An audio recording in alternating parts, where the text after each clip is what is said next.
महिषासुर, छोड़ दो इन साधुओं को। सिंह पे सवार तू इन्हें बचाने आई है।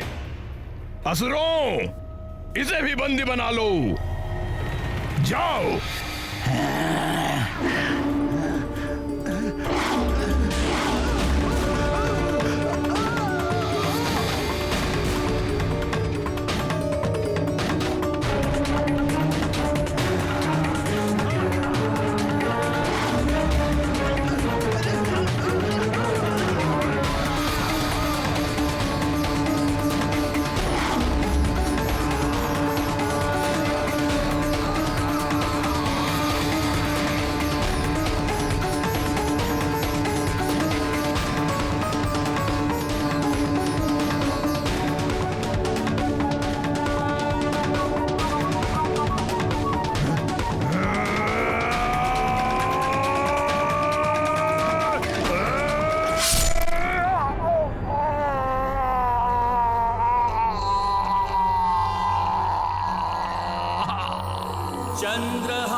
चंद्रहासोज्ज्वलकरा शार्दूलवरवाहना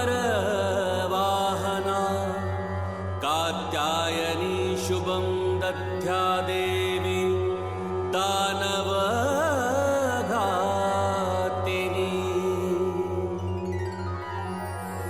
जय माता दी, जय माता दी।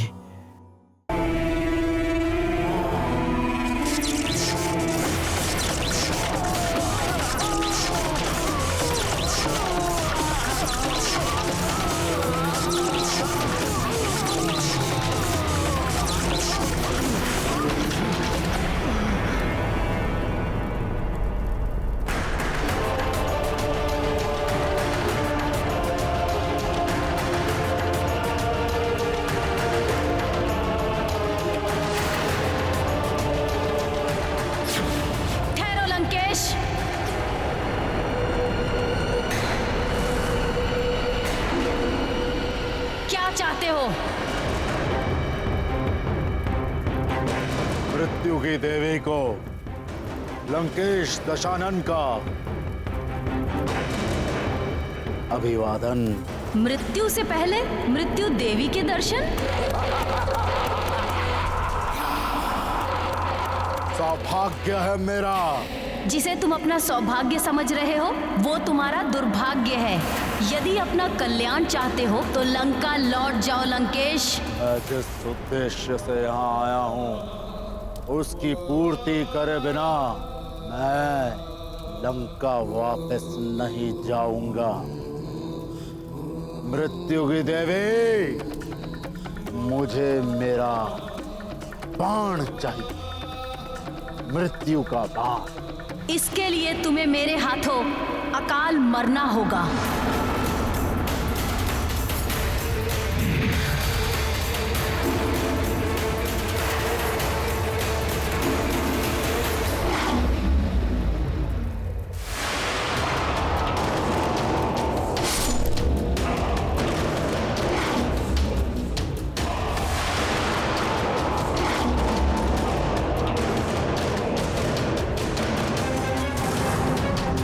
तूने मेरे अस्त्रों का तो अंत कर दिया, अब मेरा अंत करके दिखा।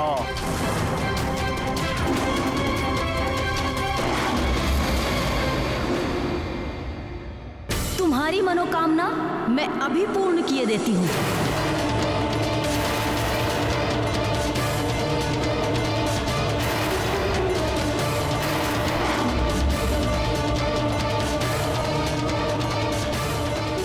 रुक जाइए मृत्यु की देवी, आप प्रजापति ब्रह्मदेव का वरदान खंडित नहीं कर सकती। रावण को ब्रह्मदेव का वरदान है।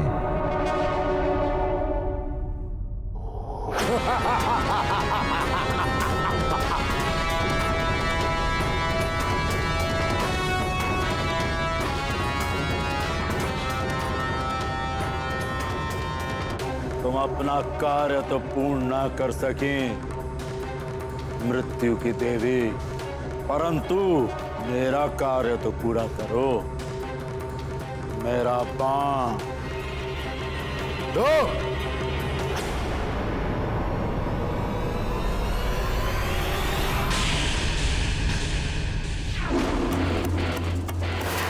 तुम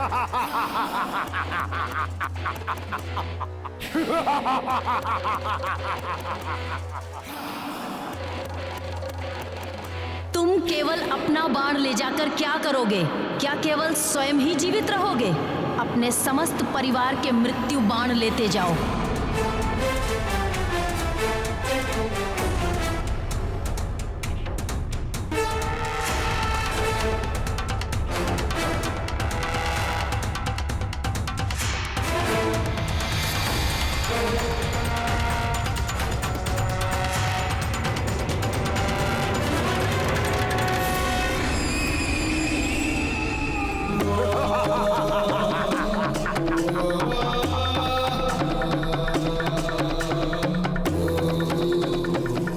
किंतु उस नारायण के नर के अवतार का क्या करोगे जो तुम्हारे अंत के लिए अवतरित हुए हैं? उस वानर का क्या करोगे जो प्रतिदिन तुम्हारे राक्षसों का अंत करेगा? और उस मृत्यु योग का क्या करोगे जो नवग्रह तुम्हारी कुंडली में बना रहे हैं? जो मृत्यु की देवी से स्वयं अपना मृत्यु बाण छीन सकता है, वो दशानन लंकेश रावण ग्रहों को भी अपने अनुसार संचालित कर सकता है।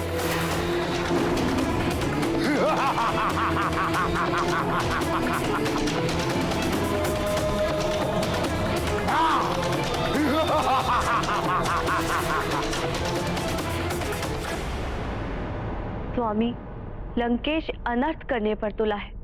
वो आपका परम भक्त है, आप ही कुछ कीजिए। देवी, लंकेश जो कर रहा है उससे उसके पापों का ही घड़ा भर रहा है। किंतु स्वामी, उसके इस कृत्य से जगत में उथल पुथल मच सकती है।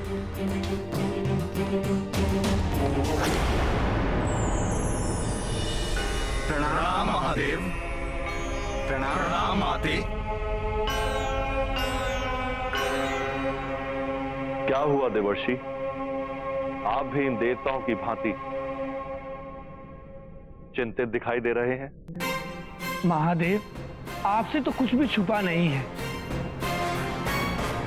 रावण के निर्णय को लेकर ही ये सारे देवता चिंतित हैं और मैं भी चिंता में हूं कि जगत का क्या होगा। कोई भी देवता उसे रोकने में समर्थ नहीं है। ब्रह्मदेव के वरदान का मान तो सबको रखना ही पड़ेगा देवर्षि, इसलिए सब विवश हैं। विष्णु देव का रामावतार भी हो चुका है, किंतु वो भी समय से पूर्व रावण का वध नहीं कर सकते। हनुमान भी तो रोक सकते हैं रावण को। हनुमान को भी तो उन्हीं देवताओं से वरदान मिले हैं जिनसे रावण अवध्य है। वो कैसे रावण को पूर्णतया रोक पाएगा? प्रभु, कुछ तो उपाय करना ही होगा, अन्यथा असमय ही प्रलय मचा देगा रावण। देवर्षि, आप तो महाज्ञानी हैं, आप ही कोई उपाय सुझाइए ना। प्रभु, रावण की शक्ति के समक्ष कोई भी शक्ति टिक नहीं सकती है। मुझे तो कुछ समझ में नहीं आ रहा है।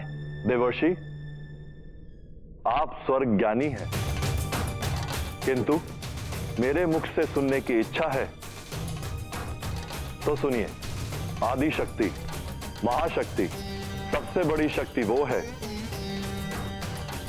जो सृजन करती है। जगत को प्रलय से बचाने के लिए हनुमान को देवियों के वरदानों की आवश्यकता है।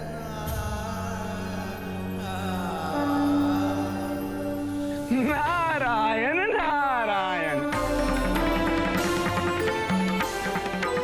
अब मुझे आज्ञा दे। प्रणाम महादेव। प्रणाम माते।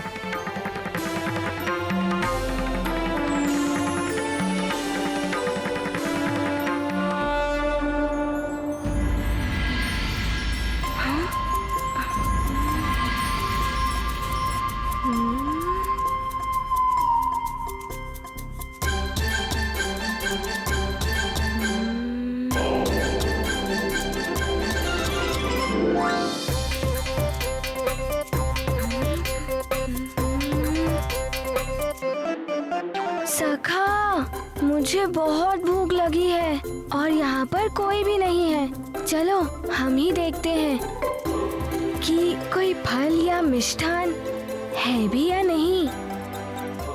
अब तो माँ भी लड्डू नहीं बनाती हैं। चलो सखा, ढूंढते हैं।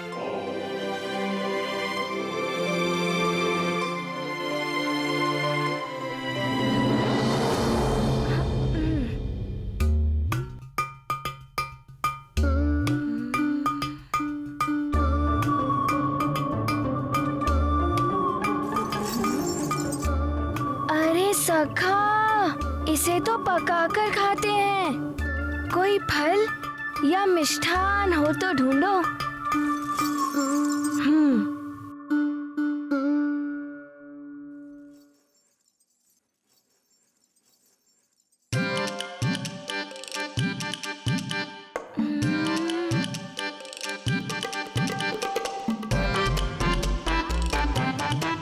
ये रहा फल।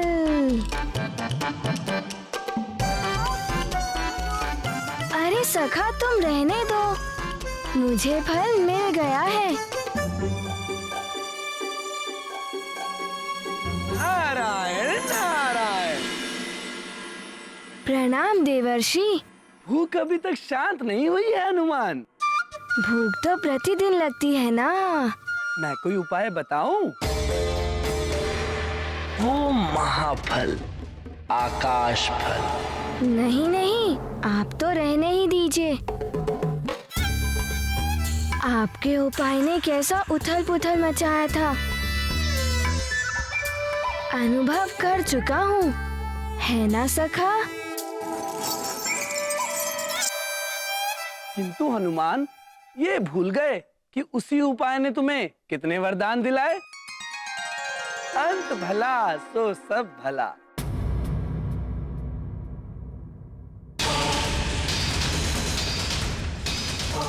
किंतु आप यहाँ क्या करने आए हैं?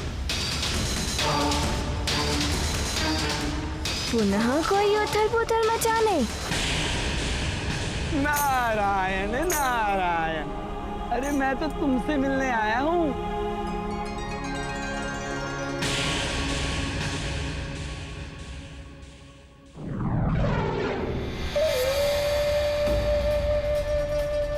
ये नारद यहाँ क्या कर रहा है? ये अपने दिव्य चक्षुओं से मुझे पहचान सकता है। हनुमान, देवऋषि आप? पिताश्री प्रणाम। प्रणाम देवऋषि। नारायण नारायण। आनंद सदैव बना रहे केसरी जी। आप अकस्मात आए हैं तो हमारे सभा कक्ष को भी अपने शुद्ध कर चरणों से पवित्र कीजिए। अवश्य अवश्य। नारायण नारायण। आइए देवऋषि।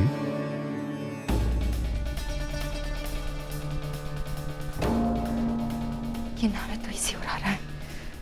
अब क्या करूं? जय लंकेश, जय लंकेश।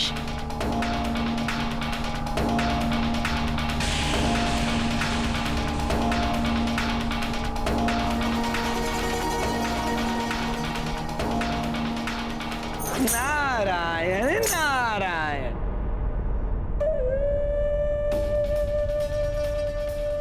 जय लंकेश। ये तो अच्छा रहा कि मेरी दृष्टि समय से नारद पर पड़ गई, वरना आज तो भेद खुल ही जाता। बल। क्या बल कर रहे हो? उपाय सोच रहा हूँ माजिविका, उपाय सोच रहा हूँ। यदि तुम पकड़ी गई होती, बल तब क्या होता? कुछ तो उपाय ढूंढना पड़ेगा। बल। जब तक तुम सोचोगे ना, हमारा भेद खुल जाएगा। नारद की दृष्टि पड़ गई ना, तो हमारा बल ही हो जाएगा। महारानी जी, महारानी जी, महाराज ने आपको दरबार में बुलाया है। अच्छा सुनो जी। महाराज से कहना कि मैं कुलदेवी के मंदिर जा रही हूँ।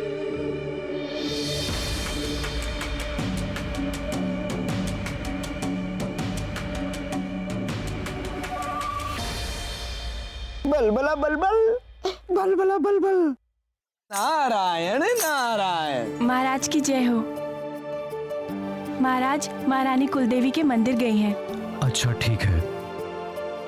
अच्छा है, कुल देवी की कृपा से तो सब मंगल ही मंगल होता है। केसरी जी, आपके सुमेरु राज्य की सुख शांति से ही सबकी शांति जुड़ी हुई है। अर्थात आपको शांति और शक्ति पाने के लिए शक्ति देवी नवदुर्गा की पूजा आराधना करनी चाहिए, जिससे सारे संसार में सुख शांति बनी रहे। नारायण जय हो, जय हो। देवर्षि उचित कह रहे हैं। मैं भी महाराज को यही सुझाव देने आया था। प्रणाम देवर्षि। नारायण नारायण। प्रणाम राजपुरोहित जी। सदा सुखी रहे महाराज। प्रणाम राजपुरोहित जी। कल्याण हो। आसन ग्रहण कीजिए।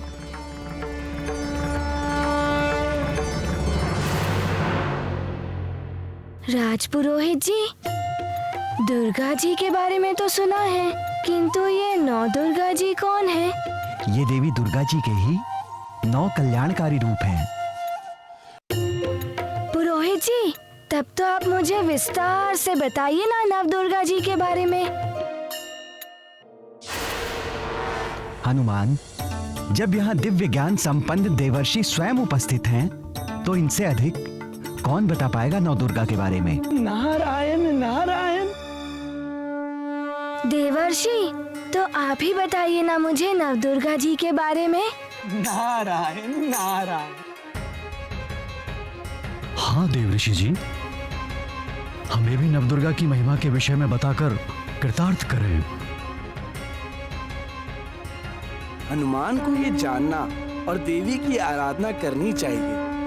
रावण ने अवश्य ही उत्पात मचाना शुरू कर दिया होगा। अच्छा हनुमान, जैसी प्रभु की इच्छा। नारायण नारायण।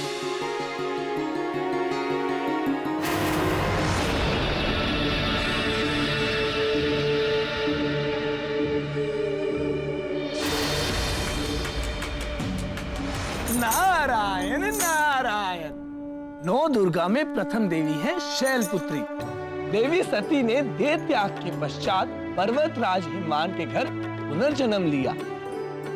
पर्वतराज की पुत्री होने के कारण वो पार्वती और शैलपुत्री कहलाई, जिनका विवाह देवाधिदेव महादेव भगवान शिव के साथ हुआ। देवी पार्वती और भगवान शिव, ये तो गणेश जी के माता पिता है ना? नारायण नारायण। हाँ हनुमान, इन्हीं माता शैलपुत्री ने एक बार देवताओं का गर्भ भंग किया था। वो कैसे देवर्षि? मुझ अग्निदेव के अलावा कोई नहीं है इस संसार में। मैं सब कुछ भस्म कर देता हूँ, यहाँ तक कि लौह को भी द्रव में परिवर्तित कर देता हूँ। अग्निदेव, आप पर्वतों को हिला तक नहीं सकते, और मैं वरुण देव क्रोधित होकर वर्षा करता हूँ तो पर्वतों को बहा ले जाता हूँ। देखो, मुझ देवराज इंद्र से शक्तिशाली पूरे ब्रह्मांड में और कोई नहीं। मैं तुम सब देवताओं की रक्षा करूं, इसलिए तो मैं तुम्हारा राजा हूं।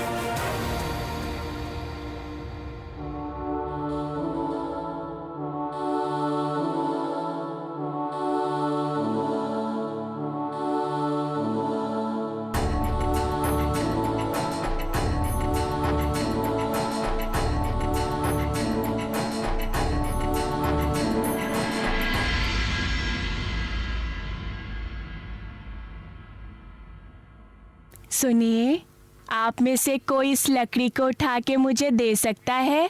हाँ हाँ, मैं उठा देता हूँ।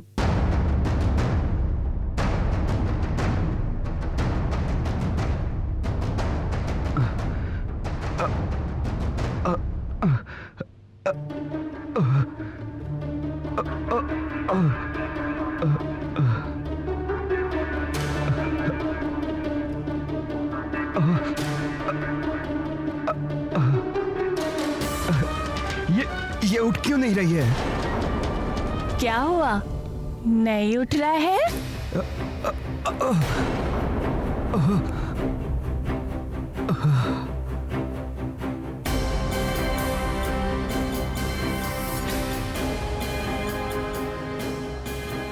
अब आप ही उठा दीजिए।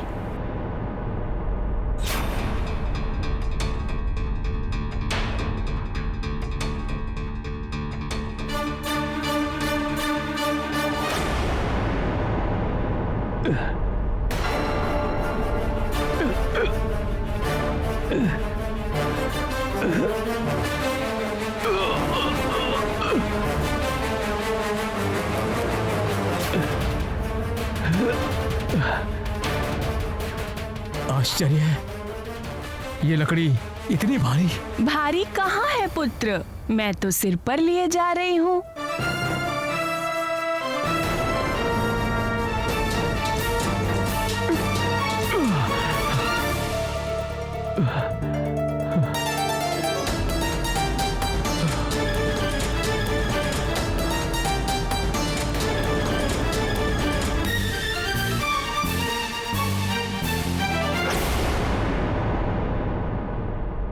अब आप उठा दीजिए।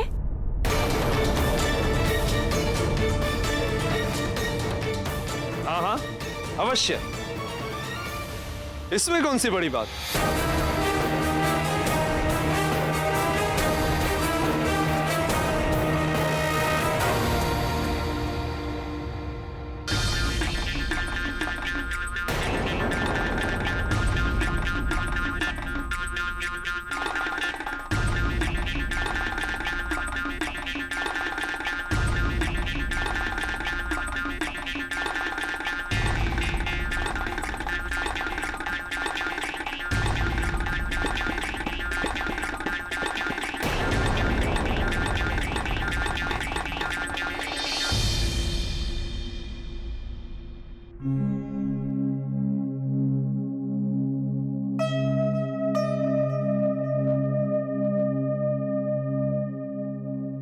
इतनी छोटी लकड़ी भी आप सब उठा नहीं पाए, और बातें तो बहुत बड़ी बड़ी कर रहे थे।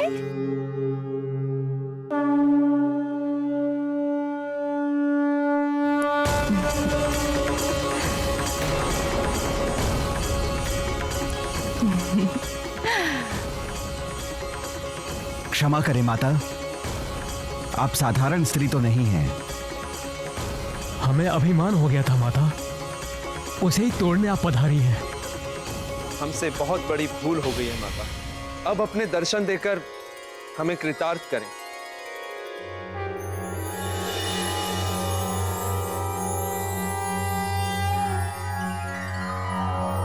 वंदे वांछित लाभाय चंद्रार्ध तुम्हारा कल्याण हो देवो।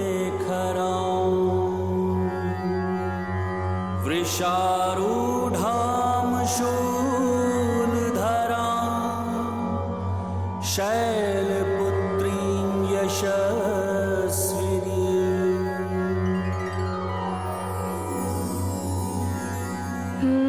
देवर्षि, मैं सब समझ गया। आपने सूर्यदेव का अभिमान तोड़ने के लिए मुझे आकाश फल खाने भेजा था ना। इस कथा से ये भी सीख मिलती है कि कभी अभिमान नहीं करना चाहिए। नारायण नारायण। हाँ हनुमान, अब द्वितीय दुर्गा की कथा सुनो। इनका नाम ब्रह्मचारिणी है।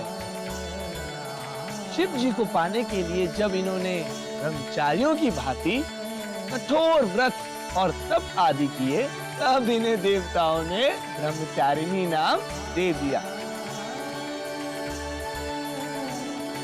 ओम नमः शिवाय। ओम नमः शिवाय।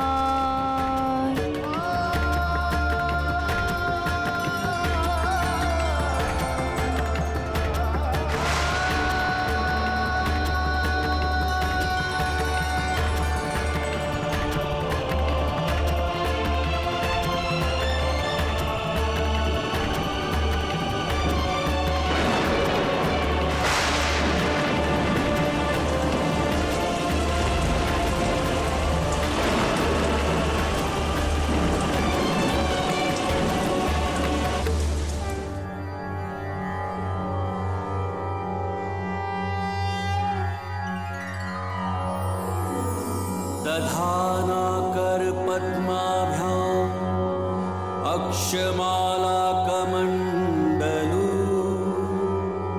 देवी प्रसीदतु मयि ब्रह्मचारिणी अनुत्तमा। सारी बाधाओं को हरने वाली देवी की पूजा करके साधक मन को स्वाधिष्ठान चक्र में केंद्रित कर लेता है।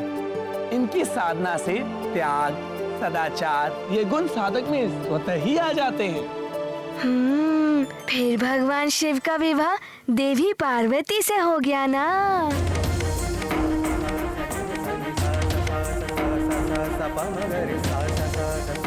यदि मन में एक लक्ष्य बना लिया तो उसके लिए सतत प्रयास करने पर वो लक्ष्य प्राप्त हो ही जाता है।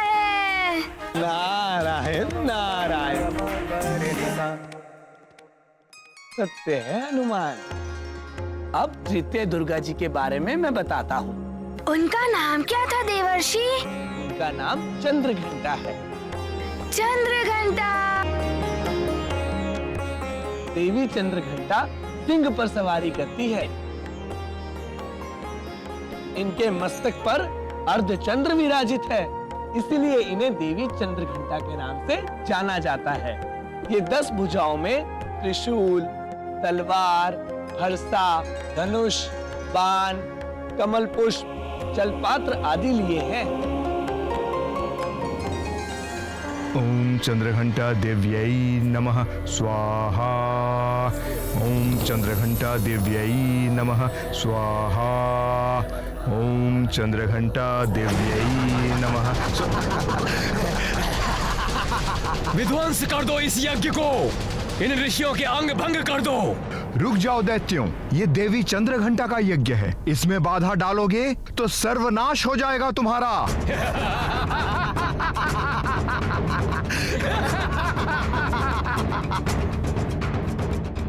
कौन करेगा सर्वनाश? तुम्हारी चंद्रघंटा देवी? ध्वंस कर दो इस यज्ञ वेदी को।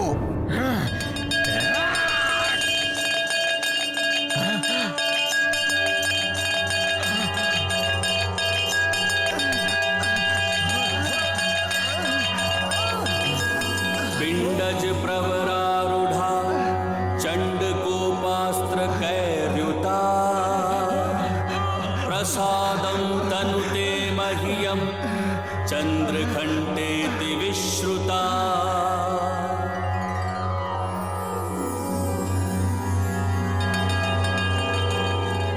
हाँ, ऐसी ध्वनि से असुरों का अंत होता है ना देवर्षि? मैंने भी डमरू की ध्वनि से उस चक्रासुर का अंत किया था। अच्छा ये बताओ पुत्र हनुमान, इस कथा से तुम्हें क्या सीखने को मिला? इससे ये ज्ञात होता है कि घंटे, डमरू, शंख आदि की ध्वनियाँ पवित्र होती हैं। ये आसुरी शक्तियों का नाश कर देती हैं तथा लोगों के कल्याण के लिए सदैव युद्ध के लिए तत्पर रहना चाहिए। देवी चंद्रघंटा की कृपा से साधक का मन मणिपुर चक्र में प्रवेश करता है।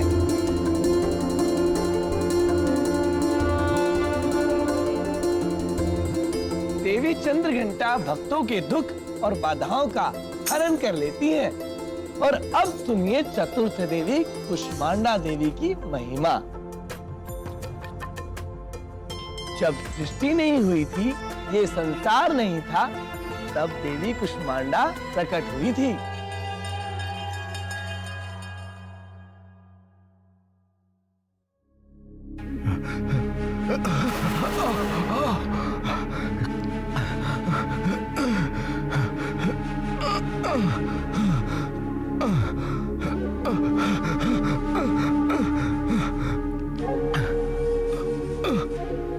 कुष्मांडा देवी नमः। ओम कुष्मांडा देवी नमः। ओम कुष्मांडा देवी नमः। ओम कुष्मांडा देवी नमः। नमः कुष्मांडे नमः। हे कुष्मांडा माता, आप तो सदैव अपने भक्तों की रक्षा करती हैं माता।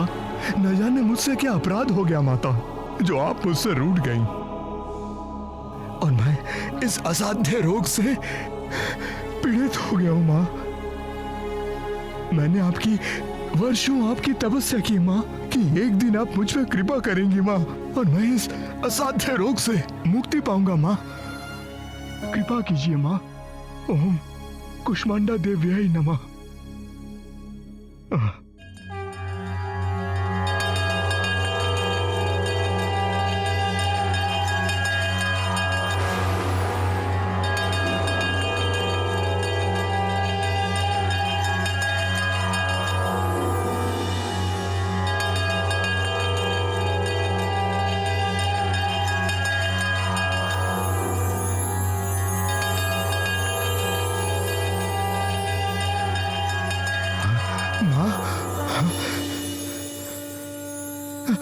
माता, आपको कोटि कोटि नमन।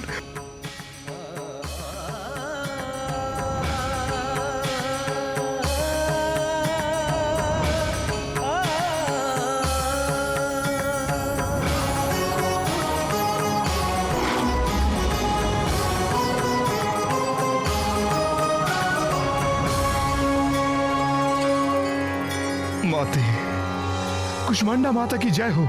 कुष्मांडा माता की जय हो। कुष्मांडा माता की जय हो। कुष्मांडा माता की जय हो। संपूर्ण कलशम रुदिराप्लुमेव च दधाना हस्तपद्माभ्यां कुष्मांडा शुभदास्तु मे।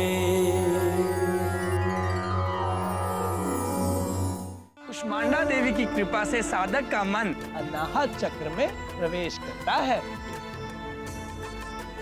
और अब देवी के पंचम कल्याणकारी रूप स्कंद माता की व्याख्या करूंगा।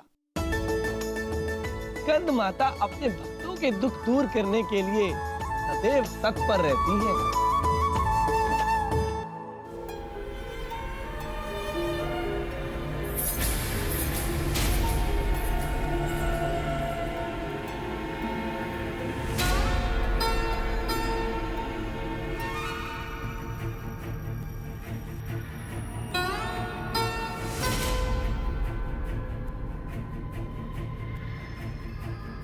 मैंने हर तरह से उपचार करके देख लिया।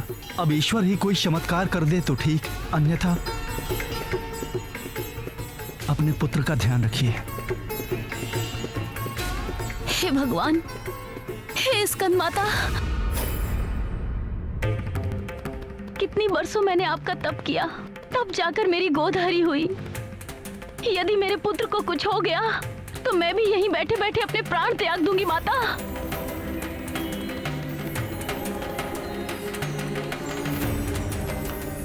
वैद्य जी ने ये औषधि दी है, उन्होंने कहा है इसे पिलाकर देख लीजिए।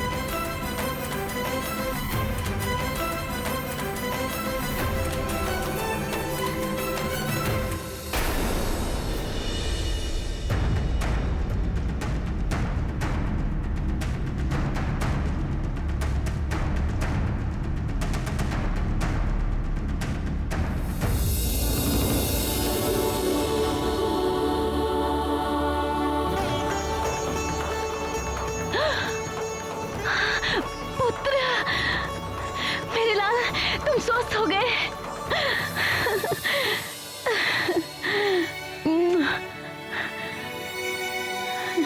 मेरा पुत्र, किंतु ये चमत्कार कैसे हुआ?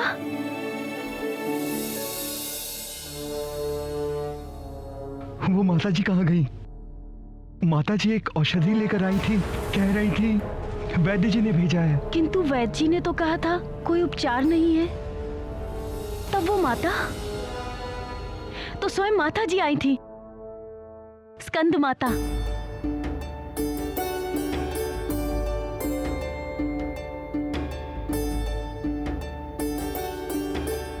हे माँ, मैं जानती हूँ आप ही आई थी। दर्शन दीजिए माँ। दर्शन दीजिए माँ। दर्शन दीजिए माँ। दर्शन दीजिए।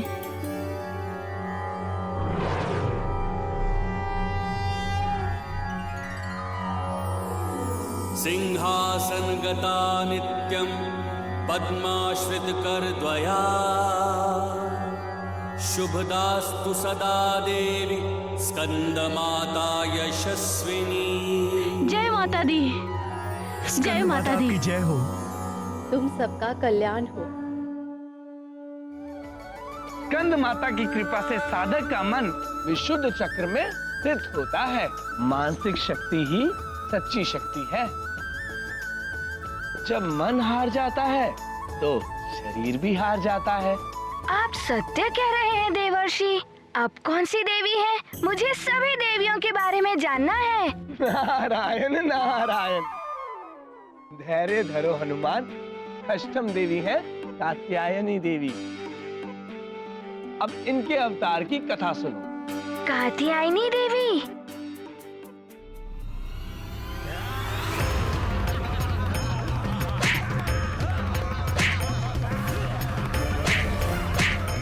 मूर्ख साधुओं, बंद करो ये सब। महिषासुर के क्षेत्र में कोई भी पूजा अर्चना नहीं होगी देवी देवताओं की। तुम्हारे देवता हम हैं। मारो।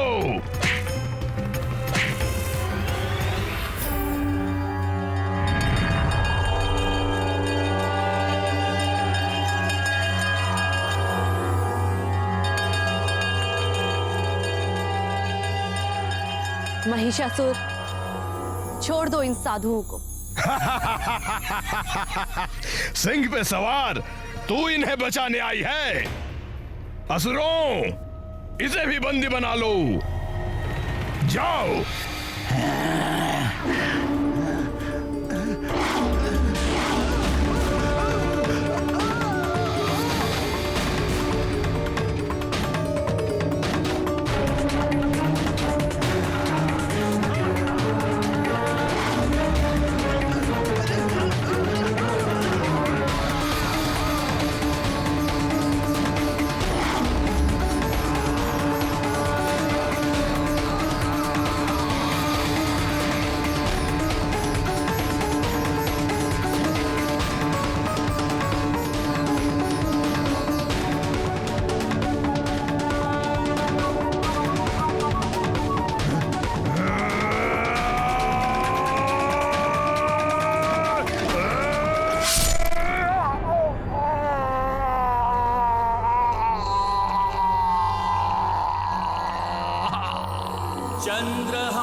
चंद्रहासोज्ज्वलकरा शार्दूलवर वाहना कात्यायनी शुभं दध्या देवी दानवघातिनी।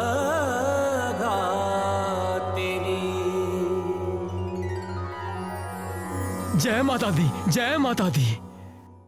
अरे वाह, शक्ति स्वरूपा देवी ने असुरों का अंत किया।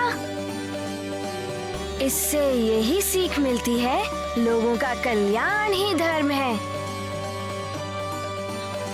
वसुदेव कुटुंबकम। महिषासुर मर्दिनी की जय। महिषासुर मर्दिनी की जय। आगे सुनो हनुमान जी। इनकी कृपा से साधक का मन आज्ञा चक्र में स्थित हो जाता है। अब सुनाता हूँ सप्तम देवी कालरात्रि की महिमा। नाम से ही ये भय उत्पन्न करने वाली लगती है। इनके दर्शन और भी भयभीत करने वाले हैं वत्स, किंतु ये महाशुभदायक है। इसीलिए इन्हें शुभंकरी के नाम से भी जाना जाता है। शुभंकरी।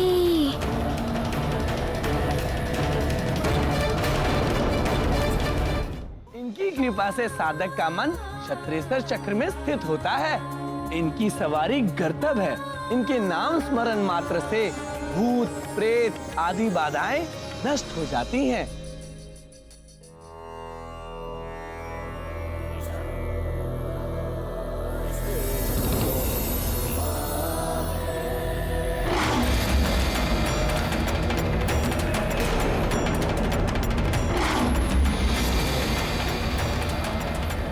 गुरुदेव, ये तो भूत प्रेत उत्पन्न हो रहे हैं।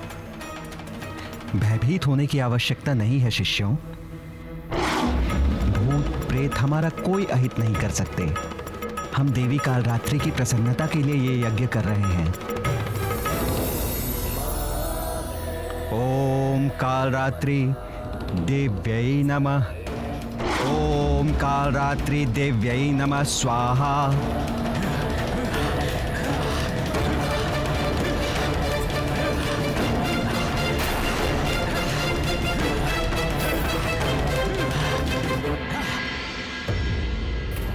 हे मां कालरात्रि, रक्षा कीजिए।